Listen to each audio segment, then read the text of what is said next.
मुंबई अहमदाबाद महामार्गावरील बावखल येथे उभ्या असलेल्या खाजगी बसला एसटी बसने धडक दिल्याची घटना रात्री 9च्या सुमारास घडली आहे।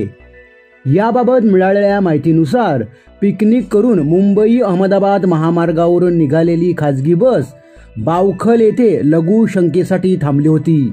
यावेळी बोईसरहून सांगली येथे जाणाऱ्या महामंडळाच्या एसटी बसने खाजगी बसला पाठीमागून जोरदार धडक दिली।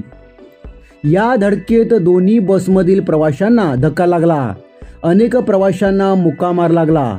काही प्रवासी जखमी झाले आहेत। या घटनेनंतर खाजगी बसमधील प्रवासी एसटी चालकाला मारहाण करण्यासाठी धावले होते। मात्र स्थानिक नागरिकांनी व मांडवी पोलिसांनी घटनास्थळी धाव घेत झालेला गोंधळ मिटविला। या अपघातात खाजगी बसच्या मागच्या बाजूचे नुकसान झाले आहे। दरम्यान एसटी चालक हा दारूच्या नशेत एसटी बस चालवित होता, त्यामुळे त्यांनी बसला धडक दिली असल्याचे प्रवाशांनी सांगितले।